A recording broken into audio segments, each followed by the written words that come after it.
News मैं बिंदु पात्रा। और दर्शकों, सबसे पहले पूरी बिग न्यूज टीम लगातार आप सभी से अपील करती है कि आप अपने घरों में रहें, घर से बाहर न निकलें और कोरोना महामारी को खत्म करने में अपनी भागीदारी सुनिश्चित करें। और अब आइए नजर डालते हैं अब तक की सुर्खियों पर। 15 साल की युवती का शव बरामद, क्षेत्र में सनसनी। 5 दिनों में शहर के नदी तालाबों से निकला 7 शव।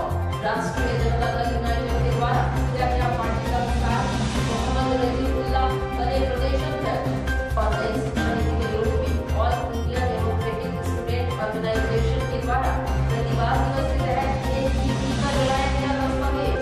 जमशेदपुर में नहीं थम रहा है अपराध का ग्राफ, आदित्यपुर मानपुर के आजाद नगर में चली गोली, 2 जैसा। अब खबरें विस्तार से। जमशेदपुर की नदी और तालाबों में विगत 5 दिनों में 7 से ज्यादा लोगों की शव बरामद की गई है। गुरुवार सुबह भी बिष्टुपुर थाना अंतर्गत बिरडी लेक में 15 साल की युवती का बॉडी तालाब में तैरते हुए पाया गया, जहां पुलिस ने बॉडी को कब्जे में लेकर पोस्टमार्टम के लिए भेज दिया है। जमशेदपुर में विगत 5 दिनों में 7 लोगों के शव नदी और तालाबों से बरामद किए गए हैं। गुरुवार सुबह भी पुलिस को सूचना मिली कि एक युवती का बड़े तालाब में शव तैर रहा है। पुलिस ने वहां पहुंचकर बॉडी को कब्जे में लिया। विगत दिनों जमशेदपुर के हर नदी तालाबों में लगातार शव मिलने की खबर पुलिस को मिल रही है।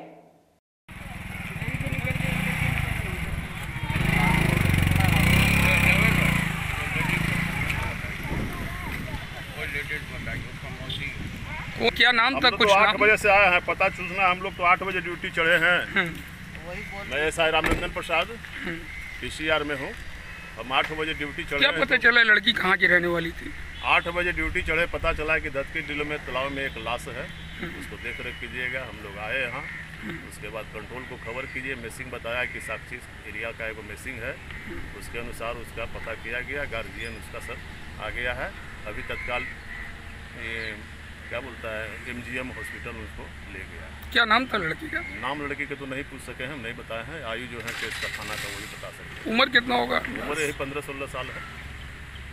पता चला कि सुबह का टाइम जैसा हम लोग यहाँ गाँव गिरोन में गाँव खिलाने आते हैं, तो कोई आदमी बोला कि यहाँ पर डेड बॉडी है। तो हम लोग आके देखे तो लड़की नज़र आई, उसका चोटी से पता चला। तो फिर उसके बाद वो पूरा हरिजन बस्ती ये लोग सब उठ के आया, बोला यहाँ का लाश यहाँ का नहीं है। तो फिर दरोगा साहब आए, वो कंट्रोल रूम में बात करके आपका गरम नाला का लड़की थी, वो आके फिर वो लोग सबका घर वाला सब आया। उससे पहले डेड बॉडी को तालाब से उठा दी गई है। क्या नाम है आपका? यहाँ देखे तो।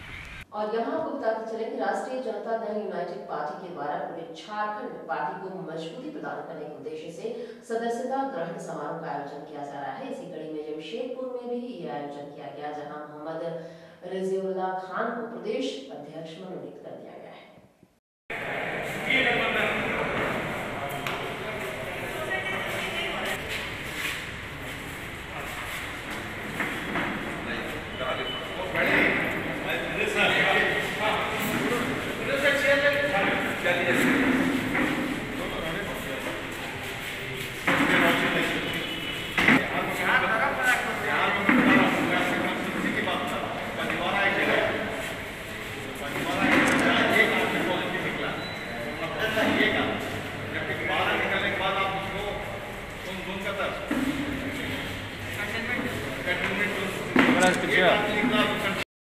पकड़ी, पेपर पकड़ी ना, सर्टिफिकेट पकड़िए, सामने देखिए। सामने देखिए।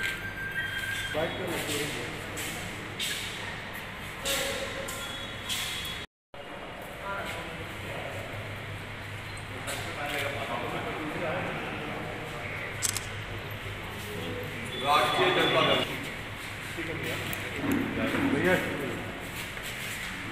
उत्तरी सिंहभूम का जिला अध्यक्ष तो साहब अंबिका बनर्जी और जमशेदपुर के महानगर के अध्यक्ष भाई रजीउल्लाह खान जी को 30 तारीख को रांची से इनको विधिवत क्रियाशील सदस्य के साथ इनको मनोनीत किया गया और महानगर के पूरे कार्यक्रम पूरे संगठन के भार जिम्मेवारी आभार जिला अध्यक्ष और महानगर अध्यक्ष के तालमेल से एक बृहद संगठन मजबूत होगा। इस कार्य के लिए आज हमारे बीच में मुख्य अतिथि के रूप में माननीय मंत्री, पूर्व मंत्री माननीय जावेद अकबर साहब है, अंसारी साहब उपस्थित है। एक्चुअली जिला अध्यक्ष होने के नाते मेरे को अपना नगर अध्यक्ष में चिट्ठी देना है, क्योंकि मेरे मुख्य अतिथि हैं। हम चाहेंगे इनके कर्मों द्वारा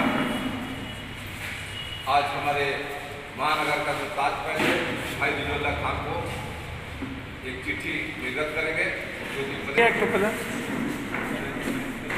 क्या पद पे है?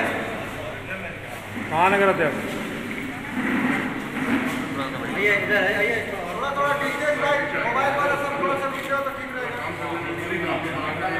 महानगर अध्यक्ष बनाया गया है, ये जो है संवैधानिक पद है, इसलिए हम पार्टी को जो है हमारे जमशेदपुर में, पूरे झारखंड में इसको मजबूत करने के लिए हम सदस्यता ग्रहण चला रहे हैं, सारे लोगों को जोड़ रहे हैं और पूरी जमशेदपुर झारखंड में किसी भी व्यवसाय को या किसी भी आपके जाति धर्म को हम लोग नहीं मानते।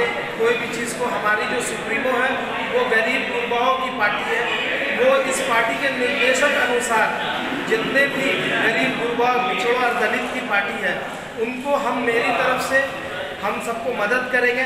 जितने भी लोगों को ज़रूरतमंद है एक बार मुझे संपर्क करें, उनकी ज़रूरत का संविधान हम जरूर करेंगे और कहीं से भी हम भागेंगे नहीं। जैसे बहुत सारे नेतागण हैं, बहुत सारे पार्टी है वादा करती है तो हम वादा खिलाफी नहीं करते। तो इसीलिए पूरी जमशेदपुर में कहीं पे भी हमें कभी भी बुलाया जाए पूरी 24 घंटा में, तो हम वहाँ उनके के लिए एक पैर पे अपने पैर पे खड़े रहेंगे और उनके ज़रूरत को ज़रूर पूरा करेंगे। वो चाहे ज़रूरत जिस चीज़ से भी रहे, पैसा से हो, पावर से हो, पार्टी से हो, या कहीं कोई चीज़ का बहुत ज़्यादा ज़रूरतमंद है, इस लॉकडाउन में हो गया या कभी भी, तो हम उस जगह पर सबके लिए खड़े रहें। क्या नाम हुआ आपका? मेरा नाम मोहम्मद रजीउल्लाह खान, मैं महानगर अध्यक्ष आरजेडी राष्ट्रीय जनता दल है। यहाँ आपको बताते चले कि नई शिक्षा नीति के खिलाफ All India Democratic Student Organisation ने साक्षी गोल चक्कर पर एनईपी का दस्तावेज चलाया। नहीं चलेगा, निजीकरण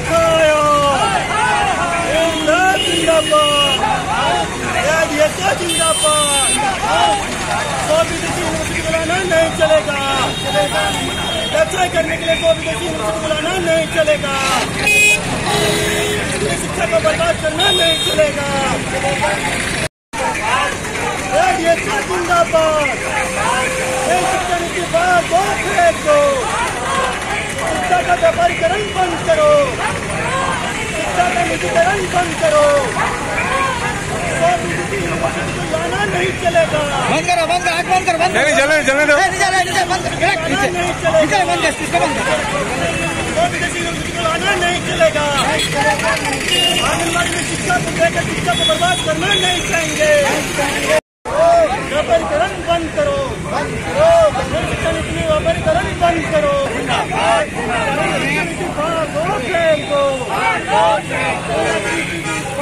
चला दो, चला दो,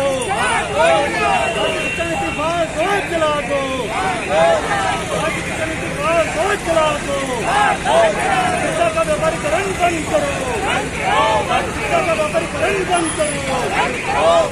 We demand scientific population, we demand, we demand scientific population, we demand, we demand scientific population, we demand, शिक्षा का व्यापारीकरण बंद करो, शिक्षा का निजीकरण बंद करो, शिक्षा नीति में शिक्षा का व्यापारीकरण नहीं चलेगा, शिक्षा नीति को चला दो। हाँ बोलिए, क्या कर रहे हैं आज हम लोग All India Democratic Student Organisation के तत्वाधान में यहाँ साक्षी गोल चक्कर पर जो नई राष्ट्रीय शिक्षा नीति आई है इसके खिलाफ हम लोग यहाँ पे हमारे All India Democratic Student Organisation के ऑल इंडिया कमेटी के आह्वान पर पूरे सप्ताह भर यानी 2 से 8 तारीख हमारा प्रतिवाद दिवस चल रहा है। इसी के अवसर पर हम लोग आज यहाँ पे एनईपी का दस्तावेज जलाने वाले हैं। आप सभी को बता दें जो NEP पूरी तरीके से शिक्षा में ओवरऑल जो चेंजेस ला रहा है, ये बिल्कुल बहुत ही घातक है। आप लोग देखेंगे कि जो प्री प्राइमरी जो एजुकेशन है आंगनबाड़ी को दिया जा रहा है, यानी कि प्री प्राइमरी फाउंडेशन कोर्स और प्लस क्लास 2 तक वो जो है आंगनबाड़ी को दिया जा रहा है। आप सभी जानते हैं आंगनबाड़ी की क्या स्थिति है।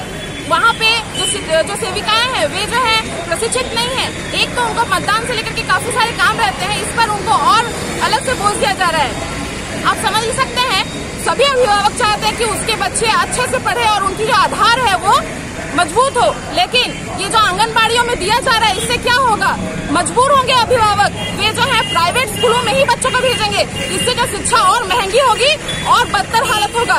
आप देख रहे हैं कि 9 से 12 क्लास जो है ये सेमेस्टर सिस्टम लाया जा रहा है। हम लोग पूरे कोल्हान यूनिवर्सिटी में देख रहे हैं सेमेस्टर सिस्टम की क्या हालत है। पूरी शिक्षा व्यवस्था चरमरा चुकी है। यहाँ पे दिन ब दिन एग्जाम फीस, फॉर्म फिलअप, इतने सारे फीस लिए जाते हैं और सालों भर एग्जाम ही चलते रहता है। अब कक्षा 9 से 12 पे एग्जाम ही चलेगा और जो माध्यमिक जो 10th क्लास बोर्ड की परीक्षा होती है वो खत्म कर दी जा रही है।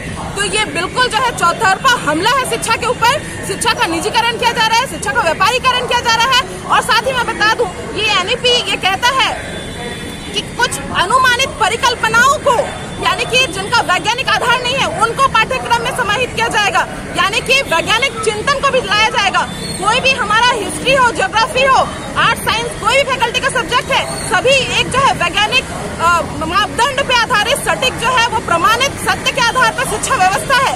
लेकिन हम लोग देख रहे हैं कि यहाँ पे एजुकेशन में पूरे क्षेत्रीय ये में कुछ परिकल्पनाओं को समाहित किया जाएगा। इसका क्या मतलब है? यानी शिक्षा को अवैज्ञानिक पद्धति की ओर ले जाया जा रहा है। आप लोग सभी देखिए कि MPhil को खत्म कर दिया जा रहा है। यानी कि जो विद्यार्थी MPhil के तहत जो शोध करने का सोचते हैं, लेकिन MPhil को खत्म कर दिया जा रहा है। और जो ग्रेजुएशन की डिग्री है 3 वर्ष की होती थी वो 4 साल की कर दी जा रही है। इससे क्या होगा? और अधिक आर्थिक बोझ बढ़ेगा। और जो है मतलब कि एक तो हमारी व्यवस्था के आप लोग जो जला रहे हैं उसके बाद किस तरह से क्या आंदोलन करेंगे आप लोग? और यहाँ आपको बताते चलें कि जमशेदपुर में कोरोना के मद्देनजर भी अपराध कम होने का नाम नहीं ले रहा है। जी हाँ, अचानक से शहर में 2 जगह गोली चालन की घटना सामने आई है। जहाँ मालवो के आजाद नगर के अलबेला गार्डन में आपसी विवाद में गोली चली, वहीं आदित्यपुर में आपसी विवाद को लेकर गोली चली है। जहाँ मालवो के आजाद नगर में जावेद नाम के व्यक्ति घायल हुए हैं, वहीं एक चचेरे भाई ने आदित्यपुर में अपने भाई को गोली मार दी है।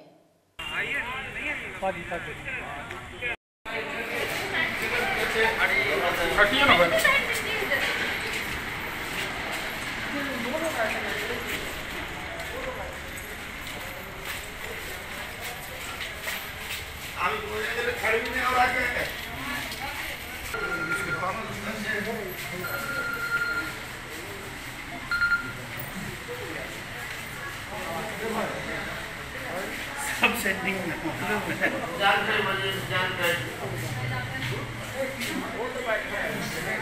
सेंडिंग हो रहा वीडियो देखिए।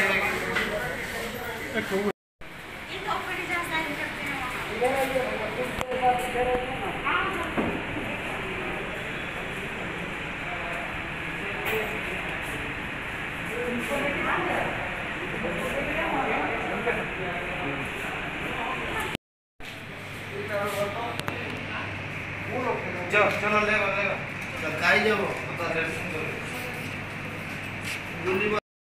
आप कहाँ से हैं? क्या नाम है आपका? मेरा नाम जावेद खान। कैसे ये हम अपना साइट सिविल का मेरा कॉन्ट्रैक्ट चलता है। हम अपना साइट बंद करा के आ रहे थे और अलबेला गार्डन के पास में कोई बच्चों का विवाद चल रहा था। वहीं पर जो है ना अचानक से कोई अज्ञात में 3-4 लड़का आके जो है ना अनाधुरी फायरिंग कर दिया। इसमें जो है ना 2-3 फायर तो मिस हो गया, लेकिन तीसरा चौथा जो है ना वो एक लग गया अपने हाथ। टोटल कितना गोली चला वहाँ पे 4 राउंड गोली। तो आपका ऊपर निशाना करके मारा था क्या? अब 2 बार तो मेरे अगल बगल में फायर हुआ, निशाना मेरे में था क्या? हम तो हाथ उठाए तो मेरे पे आपस का मामला में ऐसे ही लड़ाई हुआ था। शाम को आके आपको परिवार में बताया क्या नाम है इनको जो गोली लगा है? रमजान हुसैन। क्या करते हैं? ऐसे ही कुली काम करता है। तो कौन मारा है गोली? उसका जीजा का भाई। क्या नाम है उनका जीजा का? कदीर कदीम खान। गोली मारने वाले का क्या नाम है? कदीम खान, सद्दाम खान और औरंगजेब। आपके वो कौन है? मेरा आदमी हस्बैंड। क्या नाम है आपका? मेरा फरजाना बेगम। कहाँ पे रहती हैं आप? मुस्लिम स्टेट वारिद। गोली भी वहीं चला है? हाँ? गोली भी अदितिपुर में चला है? हाँ, मेरा अपना घर में चला। वो लोग आके घर घुस के मारा। कितना गोली चला है? 2 गोली लगाया, गावली भी दांतों से मारा। खबरों में फिलहाल वक्त एक छोटे से ब्रेक का, बने रहिए हमारे साथ।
झारखंड छात्र मोर्चा के द्वारा अखबार में छपे गलत समाचार को लेकर कार्रवाई की मांग उठाई गई है।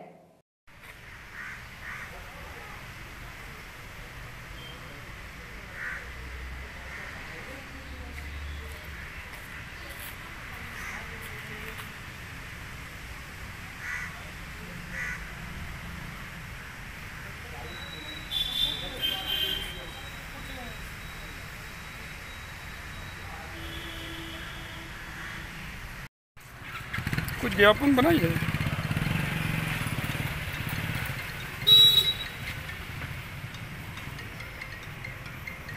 लोग चाहते हैं कि देवेंद्र सिंह पे जल्द से जल्द कार्रवाई हो। इस तरह झारखंड सरकार का नाम खराब किया गया है, जोड़ा गया है। हेमंत सरकार हर जगह और उसकी पार्टी के लोग हर टाइम, कल भी जब राम जन्मभूमि का पूजन हुआ, शिलान्यास हुआ, तो हमारे छात्र मोर्चा के लोग भी पटाखा लड्डू बांट के स्वागत किया गया। तो जिस तरह से इसका बयान मांगा कि औरंगजेब की नीतियों के खिलाफ या सपोर्ट में झारखंड सरकार कभी नहीं है। झारखंड सरकार हर उस व्यक्ति के सपोर्ट में है जो उसके हित में है।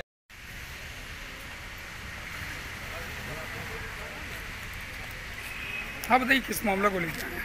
हम लोग आए हैं जो आज सुबह में दैनिक जागरण में जो प्रकाशित हुआ है जो समाचार, उसके विरोध में हम लोग आए हैं। उसमें दिया गया है कि कदमा स्थित शास्त्री नगर में कदमा थाना के द्वारा लाउड स्पीकर उतारा गया है, जबकि इस प्रकार की किसी घटना हुई ही नहीं है। और इसमें बहुत सारा बयान आया है कि हेमंत सरकार विरोधी, मतलब राम विरोधी है हेमंत सरकार। तो इसका हम लोग खंडन करने के लिए आए। हम लोग ने बड़ा बाबू से बात किया तो बड़ा बाबू का कहना था कि इस पर ये जो फोटो और जो न्यूज़ प्रकाशित किया गया इसमें हम लोग का कोई इन्वॉल्वमेंट नहीं है। तो जो भी न्यूज़ है वो गलत है और जिसके द्वारा भी इसको छापा गया उसके ऊपर कार्रवाई होना चाहिए। और इसमें देवेंद्र सिंह जी का बयान आया है कि झारखंड सरकार बाबरी नीति और औरंगजेब की सोच हम सभी पर चलने देंगे। तो ये बयानबाजी करना अनुचित है, क्योंकि हेमंत सरकार के द्वारा जगह जगह सभी कम्युनिटी को लेकर चल रहे हैं और उस पर इस प्रकार का टिप्पणी करना ये सांप्रदायिक माहौल ख़राब करने के जैसा है। तो हम लोग मांग करते हैं कि जो भी व्यक्ति के द्वारा इसे प्रकाशित किया गया उसके ऊपर कार्रवाई होना चाहिए एवं देवेंद्र सिंह जी ने अगर इस प्रकार का टीका टिप्पणी किया है तो वो माफ़ी मांगे, अन्यथा उनके ऊपर भी कार्रवाई होना चाहिए। क्योंकि भाजपा के वरिष्ठ नेता हैं, हम भी उनका आदर करते हैं, लेकिन इस परिस्थिति में जैसा परिस्थिति अभी चल रहा है उसके हिसाब से अगर इस प्रकार का बयानबाजी करेंगे तो सांप्रदायिक माहौल ख़राब होगा और राज्य का माहौल बिगड़ेगा। क्या नाम है? अरुण मुर्मू, कोल्हाना झारखंड छात्र मोर्चा। यहाँ आपको बताते चलें कि बिहार हिंदी साहित्य सम्मेलन के संरक्षक व पटना विमेंस कॉलेज में हिंदी के विभागाध्यक्ष रहे डॉक्टर वीना श्रीवास्तव का 2 अगस्त को दिल्ली में दिल का दौरा पड़ने से निधन हो गया है। वो पटना के सांसद रहे स्वर्गीय डॉक्टर शैलेंद्र श्रीवास्तव की पत्नी थी। बताते चलें कि डॉक्टर वीना श्रीवास्तव संस्कार भारती समेत कई साहित्यिक संस्थाओं से जुड़ी हुई थीं। 83 वर्षीय डॉक्टर मीना श्रीवास्तव को जमशेदपुर में संस्था संस्कार भारती की इकाई के द्वारा शोक सभा आयोजित कर उन्हें श्रद्धांजलि अर्पित की गई, जहां संस्कार भारती जमशेदपुर इकाई के मंत्री विजय भूषण, मंत्री संगठन डॉक्टर रागिनी भूषण, प्रांतीय नाट्य सह संयोजिका अनीता सिंह, संस्कार भारती के सह कोषाध्यक्ष लक्ष्मी और डॉक्टर पूनम सहाय उपस्थित थे। लगभग 30 वर्ष पहले धर्मवीर जी के साथ मैं उनके जी का घर संस्कार भारती का नया गठन हो करता था। वहीं पर माता जी से भेंट हुई। माता जी का स्नेह ऐसा मिला कि जैसे लगता कि वर्षों से उनसे परिचय है, जान पहचान है। और उनसे बात करने के बाद यह संस्कार, कला और साहित्य से केवल मीना अम्मा जी ही नहीं, पूरे परिवार के लोग पूर्ण रूप से समर्पित भाव से लगे हुए हैं। कला, साहित्य और संस्कार भारती के हर प्रांत में, हर शहर में एक अपना संगठन हो, उसके प्रयास में उनका स्नेह, उनका मार्गदर्शन बीच बीच में हमेशा मुझे मिलता रहा। और हम धर्मवीर जी और रागिनी जी मिल करके ये संस्कार भारती का तरीके से, इसके ढंग से आगे बढ़ रहा है। अम्मा जी को मैं अपनी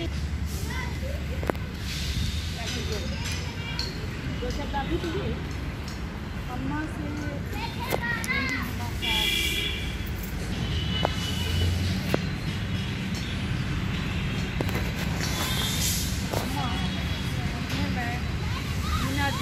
ससुराल वाले, हमारी बहन के हस्बैंड सब क्लासमेट रहे हैं और सब कोई पटना में थे और शैक्षणिक परिवेश भी हमारा ससुराल वाला भी था, तो बहुत क्लोज हम लोग रहे हैं।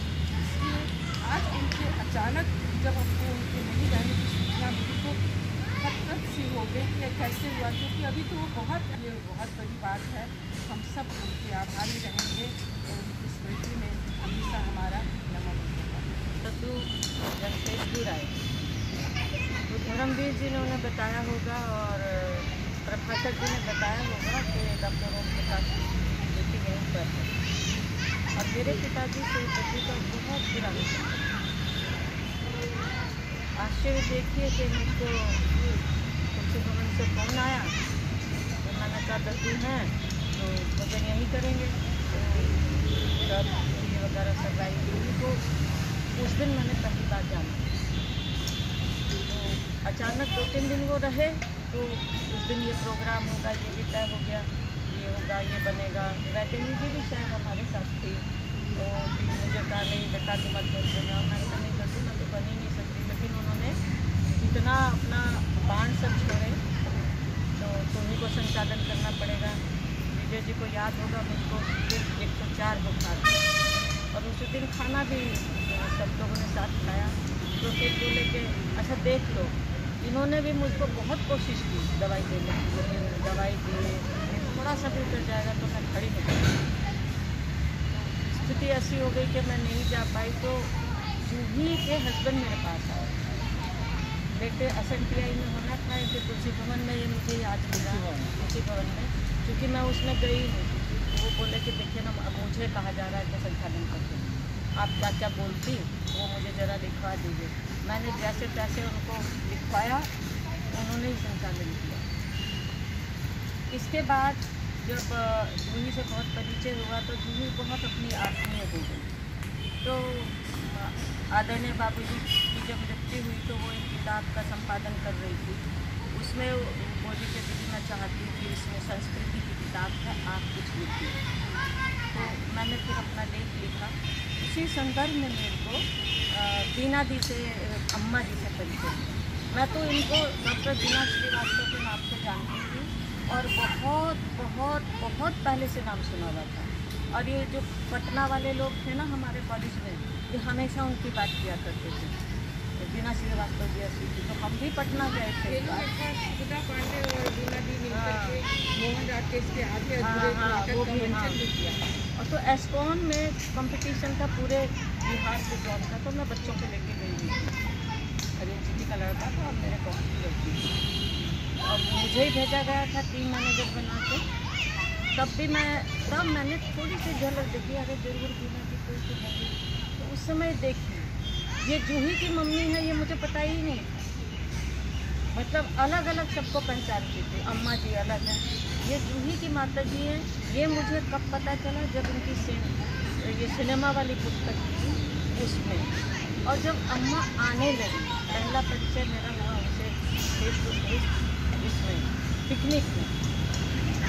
और पता नहीं मुझे क्या लगा हुआ कि मेरा एक भावात्मक संबंध हो गया। मुझे लगा मैं इनकी कहीं ना कहीं से किसी भी संस्कार से मानस पुत्री हूँ। और उसके बाद ये सिलसिला बना रहा। और कभी अम्मा मैंने ये बनाया है, आपके लिए लेके आ रही हूँ, अम्मा आपको ये पसंद है ना। और जूही हमेशा शिकायत करती थी कि आप जो लाते हैं वही खाती हैं, आप जो देती हैं वही ओढ़ती हैं, कहीं सारी चीज़ें पड़ी हैं वो नहीं ओढ़ती। वो सब मुझे भी उन्होंने जो दिया है वो अभी मेरे पास बिछा हुआ है, क्योंकि उसको मैं हटाती नहीं हूँ। अभी जब लास्ट में आई तो नहीं मिलने हो पा रहा था, क्योंकि उनकी तबीयत खराब चल रही थी, मेरी भी तबीयत लीवर की गड़बड़ थी। पर पता नहीं एक दिन वो तैयार होगी, नहीं मैं तो रानी को देखने जा रही। मुझे लगा अम्मा पहली बार मेरे घर आएंगे, मैं कुछ कर नहीं पाऊँगी। हम जूही को बोले नहीं, हम परसों किसी तरह से आ जाएंगे। ये उनको बोलती कि अम्मा भी घर में। मैं जूही का मेरे को कोई मतलब ही नहीं था अम्मा से बात करने, बल्कि जब अम्मा घर में अकेली रहती थी और 3 घंटे 4 घंटे हम लोग बात करते थे, बहुत समय। उसी पे मैंने कहा था कि इसके कुछ नियम कानून तो होंगे ना संस्कार खाती के। तो बोली हाँ बेटा मैं अभी पटना जाऊँगी तो पहुँच के तुमसे पूछूँगी। मैंने अम्मा का जो वात्सल्य है ना, वो चूता था, जिसको चूना बोलते हैं ना, कि टिप टिप टिप टिप चूटा था। उसमें हम लोग भीगते थे, और जब भीग जाते थे तो हमको परमात्मा में उस समय और अम्मा में बहुत आत्मसात लगता हुआ दिखता था। बड़ा वो जो बात बोलती थी वो ऐसा लगता था कि नहीं हमें इनसे हम जूही की शिकायत कर देते थे उनसे। मतलब जो जूही की मुझे बात पसंद नहीं थी वो भी मैं अम्मा से बोल देती थी। ऐसी कोई अम्मा जो अपनी किसी कहने को तो मैं जूही की मित्र थी, लेकिन अपनी बेटी की बात शिकायत मेरे से सुनती और उसका समाधान करती है, तब वो बताती कि नहीं ऐसा है, हाँ उसको भी ना कुछ नहीं पता है। तो मुझको लगता है अम्मा का जाना संस्कार भारती का जो एक आदर्श था, जो सिद्धांत थे, जो एक मार्गदर्शन था, वो थोड़ा सा उसमें अवरोध हो गया। और अब हम संस्कार भारती का कर्तव्य ये हो जाता है कि अम्मा के जो सिद्धांत थे, अम्मा की जो निश्चलता थी, सबसे पहले निश्चलता, अम्मा की जो अपने को दिखाना, बहिर्मुखी होना, अपने को प्रेजेंट करते रहना, वो भाव उनमें नहीं था। वो हमारे संस्कार भारती में न आए। उनके सिद्धांत में हम चले, बस काम करना, नाम नहीं, काम चाहिए, और आपका काम आपको नाम दिलाएगा अगर आपको भूख है तो। नहीं तो हमको केवल अंतर्मुखी होकर अम्मा के सिद्धांतों पर अगर हम चलें निस्वार्थ और निश्चल भाव से, तो तभी हम कण कण में निश्चल गीत लिख सकेंगे और तृण तृण में हम चंदन घन बरसा सकेंगे। इसी से विश्वविद्यालय के हिंदी विभाग की पूर्व अध्यक्ष प्रोफेसर डॉक्टर वीणा रानी श्रीवास्तव अब हमारे बीच नहीं है। डॉक्टर वीणा श्रीवास्तव की पिछले रविवार को 83 वर्ष की आयु में दिल्ली स्थित अस्पताल में हृदय गति के रुक जाने से उनकी मृत्यु हो गई। पूरा राष्ट्र शोक संतप्त है।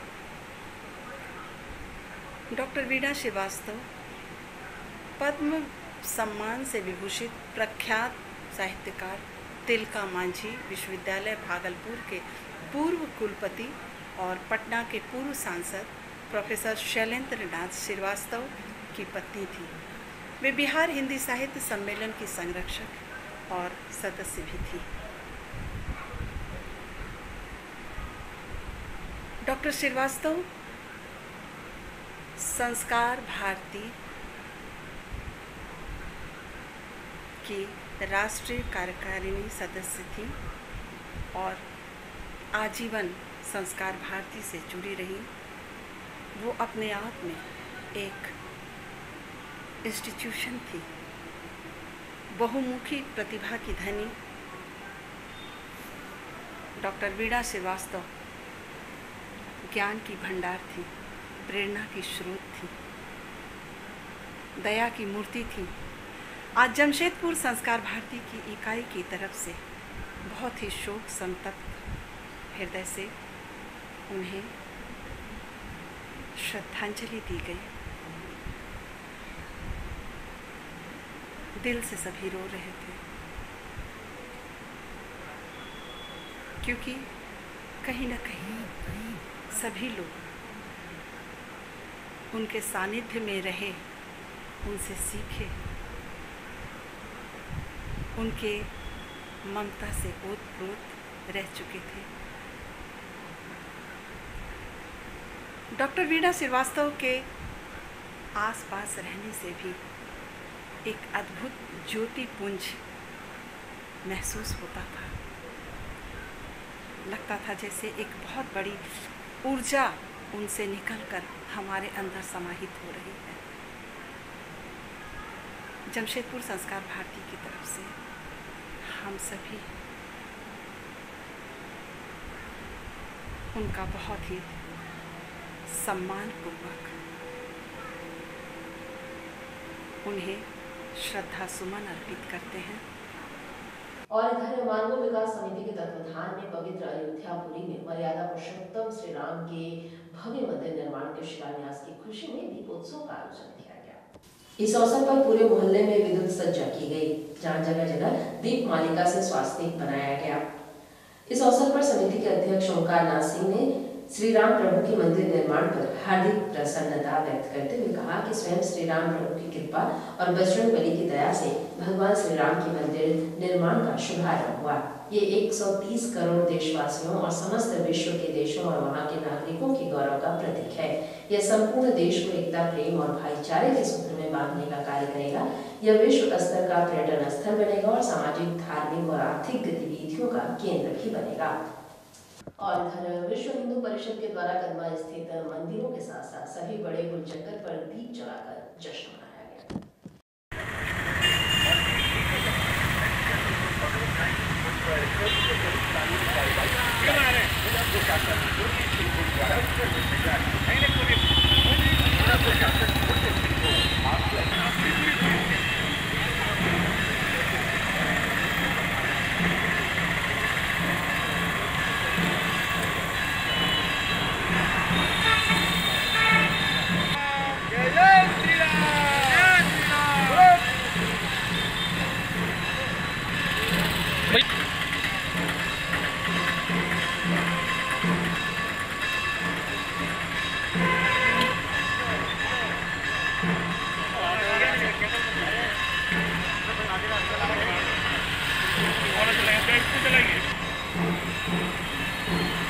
आ गए हैं मैंने 5-7 फुकटिया कहा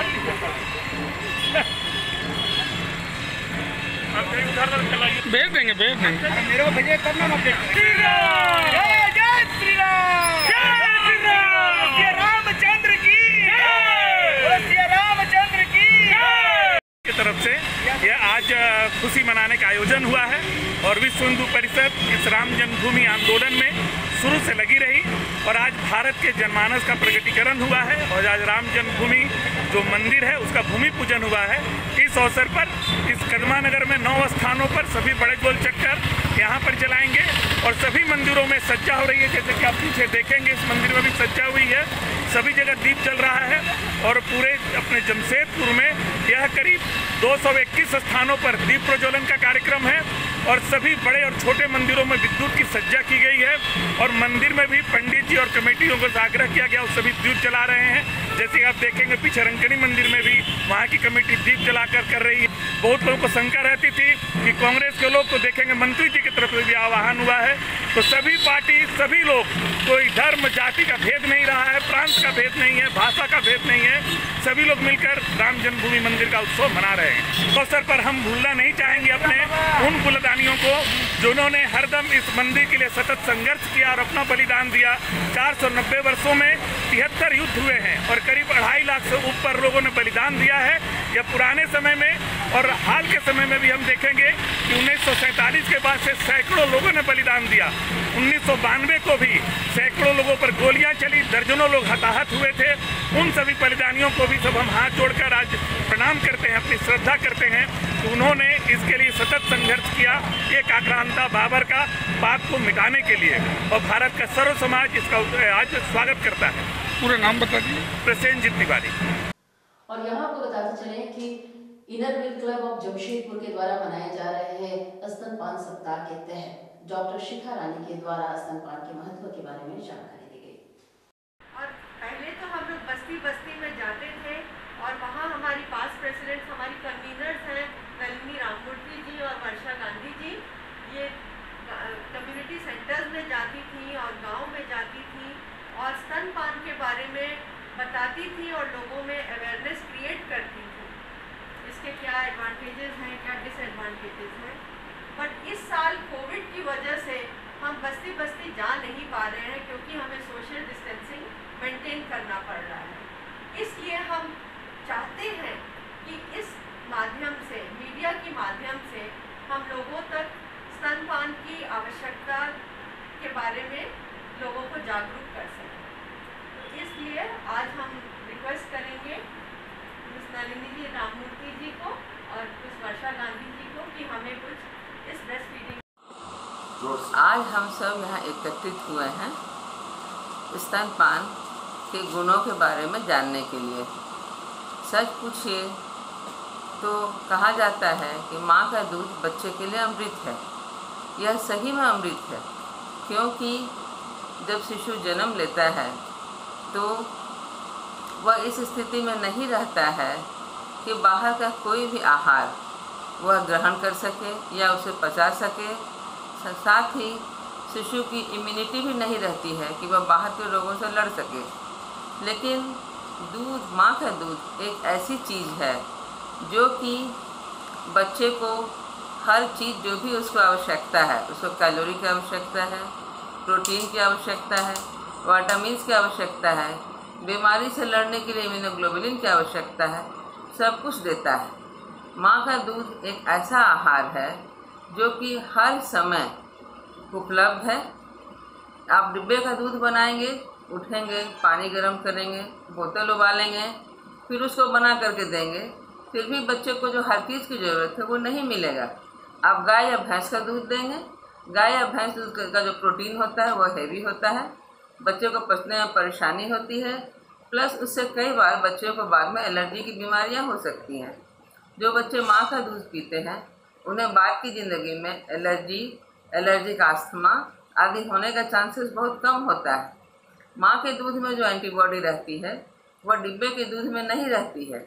इससे फ़ायदा ये होता है कि बच्चे को जो पेट खराब होने का चांसेस रहता है, गैस्ट्रोइंटेस्टाइनल ट्रैक्ट का जितना इन्फेक्शन होता है, वह बैक्टीरियल हो या वायरल हो, हर किसी के अगेंस्ट माँ के दूध में मौजूद IgA बच्चे की हिफाजत करता है।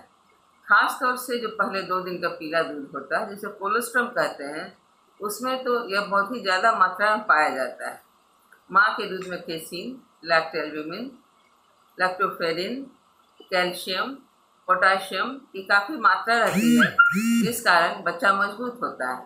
थोड़ी बहुत मात्रा में सोडियम क्लोराइड और बाकी बहुत से मिनरल्स माइन्यूट क्वांटिटी में तथा आयरन भी माँ के दूध से बच्चे को प्राप्त होता है। यह जो दूध है इसके कारण बच्चे का ग्रोथ सही होता है और बच्चे को यह दूध हर समय जो टेम्परेचर रहता है माँ के बदन का और बच्चे के बदन का उसी टेम्परेचर पर मिलता है। इस दूध में इन्फेक्शन होने का सवाल ही नहीं उठता, किसी भी समय यह दूध उपलब्ध है और यह दूध जो है बच्चे की आवश्यकता के अनुसार माँ के शरीर में इसका अमाउंट बढ़ सकता है। जब शिशु छोटा होता है तब जितने दूध की मात्रा होती है, जैसे जैसे बच्चा बड़ा होता है बच्चे की उम्र और बच्चे के वजन के अनुसार माँ के दूध की मात्रा भी बढ़ जाती है। हाँ, ये ज़रूर है कि माँ के दूध की गुणवत्ता सही रहे, इसके लिए माँ का आहार भी सही होना चाहिए। माँ को खाने में प्रोटीन जैसे दालें, पनीर, मछली, मीट, अंडा, हरी सब्जी, फल सब कुछ खिलाना चाहिए। इसके अलावा माँ का दूध जो है वो न केवल शिशु के लिए फ़ायदेमंद है बल्कि माँ के लिए भी बहुत ज़्यादा ही फ़ायदेमंद है। अब हो सकता है कुछ महिलाएं ऐसा भी कहें कि क्या ज़रूरत है बच्चे को दूध पिलाने की, जब बाज़ार में सब कुछ मिलता ही है। कुछ महिलाएं जो कामकाजी होती हैं वो ऐसा भी कह सकती हैं कि मेरे पास तो समय ही नहीं है, मैं क्या करूं। तो इन दोनों ही प्रश्नों का उत्तर आपके लिए जानना बहुत ज़रूरी है। अगर कोई भी माँ अपने बच्चे को दूध पिलाती है तो यह माँ के लिए बाद में स्तन कैंसर होने से बचाव का उपाय सिद्ध होता है। जो माएँ बच्चे को दूध नहीं पिलाती उनकी तुलना में जो माएँ अपने बच्चे को स्तनपान कराती है उनमें स्तन कैंसर होने की संभावना कम हो जाती है। इसके अलावा एक शिशु को हर माँ कम से कम 850 मिलीलीटर दूध रोज़ पिलाती है, जिसमें उसके शरीर से 600 किलो कैलोरी खर्च होती है। ये 600 किलो कैलोरी खर्च करने में माँ के शरीर का फैट गलता है, जिसके कारण माँ के शरीर में चर्बी कम होती है, वजन कम होता है ना। डबल फायदा, आप कैंसर से भी बच गए और आपको बिना जिम गए ही आपका बदन सुडौल बन गया।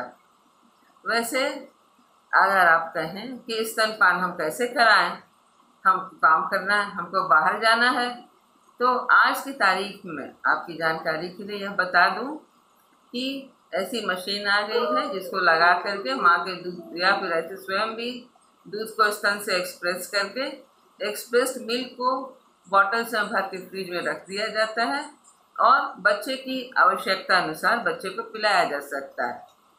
अब ऐसी भी माएँ होती हैं जिन्हें दूध नहीं होता, उनके लिए क्या उपाय है? उनके लिए मिल्क बैंक का कॉन्सेप्ट आया है जो कि अभी कुछ ही शहरों में उपलब्ध है। आप चाहें तो अगर आपको एक्स्ट्रा दूध हो रहा है आप भी इसको दान करके मिल्क बैंक में जमा कर सकते हैं, ताकि जिस माँ को दुर्भाग्यवश दूध नहीं हो पा रहा है, अपने बच्चों को दूध नहीं पिला पा रही है, वह भी मिल्क बैंक से दूध लेकर के अपने बच्चे को पिला सकती है। आशा है आप सभी इन चीज़ों को अच्छी तरह समझ गए होंगे और बाकी लोगों को भी बताएंगे। धन्यवाद। और चलते चलते एक नजर आता है सब खबर। 15 साल की युवती का शव बरामद, क्षेत्र में सनसनी। 5 दिनों में शहर के नदी तालाबों से निकला 7 शव। राष्ट्रीय जनता दल यूनाइटेड के द्वारा किया गया पार्टी का विस्तार। मोहम्मद रजीउल्लाह बने प्रदेश अध्यक्ष और नई शिक्षा नीति के विरोध में All India Democratic Student Organisation के द्वारा प्रतिवाद दिवस के तहत एक का जलाया गया दस्तावेज। जमशेदपुर में नहीं थम रहा है अपराध का ग्राफ। आदित्य पूर्व मानपुर के आजाद नगर में चली गोली, 2 बजे तक। इस बुलेटिन में इतना ही। आप बने रहिए हमारे साथ। नमस्कार।